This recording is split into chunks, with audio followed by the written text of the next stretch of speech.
there's a second truck up here at the site.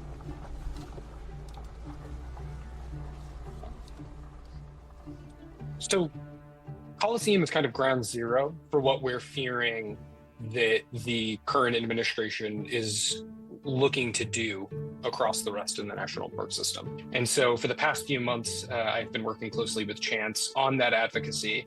And it was finally time for me to get back out to California and see the site a little bit more.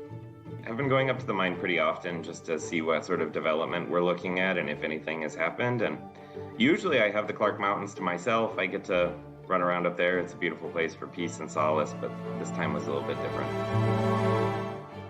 A lot of people think that the Mojave is just a wasteland, but truly there's so many beautiful nuances of plant life and biodiversity. And I think that Clark Mountain is really, really special piece of the Mojave Desert because of all of the plants and the sheer amount of diversity of life up here. And so that mountain up there is where we're going? Yeah, that's Clark Mountain. That's Clark Mountain. Okay. And how high are we going to be up? Almost 8,000 feet. Okay. Yeah. So we're about to leave BLM land and head into Mojave National Preserve, which is managed by the National Park Service. This was established as Mojave National Preserve in 1994 with the California Desert Protection Act, which created both Joshua Tree National Park, Death Valley National Park, and Mojave National Preserve, and created the jurisdiction of the National Park Service over these lands, transferring them from BLM to NPS. This is super important because it made a lot of different changes in how mining activity occurs in the Mojave. Colosseum predates Mojave National Preserve and predates the California Desert Protection Act, but the CDPA changed the rules and how NPS could manage these lands, and that's why we're here today, to head up, because Colosseum's still active, and that's a problem. This company purchased it in 2021, Dateline Resources, and wants to reinvigorate it with a sympathetic administration that wants to continue mining activity at any cost. And what we're seeing, again, not only by the company, but by the administration, is a blatant disregard for the protections put into place by the California Desert Protection Act that allowed the National Park Service the authorization and jurisdiction over these lands.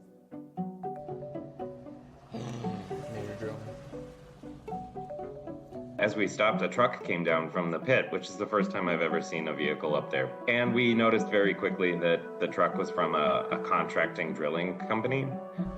Oh, there's a truck up there. So there's a second truck up here at the site. So we drove around the mine and ran into two contractors that are contracted out, and they said that today was their first day out of 5 days that they're going to be out here, and then that there's a drilling crew in the pit. So as we continued to go back up towards the pit, we just started hearing way more activity, saw a lot more trucks moving around the pit. Usually that chain link fence around the pit also is pretty closed off, but this time around we noticed that there had been a lot more openings for access of different vehicles through there.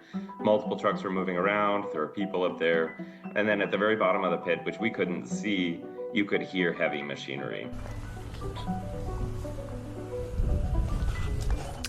Sounds like there's activity happening down in the pit. This is unlike anything NPCA has seen before. We don't normally have to deal with foreign mining conglomerates operating essentially without the authorization of National Park Service in a national park unit. This is completely unprecedented. We're standing here today because there's a 152-year-old law still on the books that allows for developments like Colosseum and these claims that are underlying the Colosseum mine to be preserved, despite Congress and the American people deciding that this area is worthy of higher protection. The mining law of 1872 fundamentally is a claim and entry system. Lands that are not otherwise withdrawn are open to be staked with claims by you, me, my mom, an Australian mining company. They pay a nominal fee, and they're able to hold onto the land for mineral exploration indefinitely. The problem then lies in what happens when you try to conserve lands once claims have been staken. And under current law, mining claims are treated as private property. And so when we try to conserve areas like this, all valid existing rights are preserved, and these mining claims are maintained inside of these areas that are being designated for conservation. So in 1974, Congress passed the Mining in the Parks Act, which fully transferred all management of mining activities inside of park boundaries to the National Park Service, which, for us, I mean, that's obviously a no-brainer. The Park Service obviously should have the jurisdiction to manage activities inside of park boundaries. That's why we have parks in the first place, to protect the resources here, and we give the Park Service the authority to do what they need to do to protect those resources. And for the better part of 50 years, there wasn't really a problem. Mines started closing down because of economic reasons, and we started seeing that mining companies didn't really want to go open up a mine in a national park. What the Trump administration is doing here is, in an effort to focus on energy production in the United States, is giving an Australian mining company free rein to do whatever they want in a national park unit.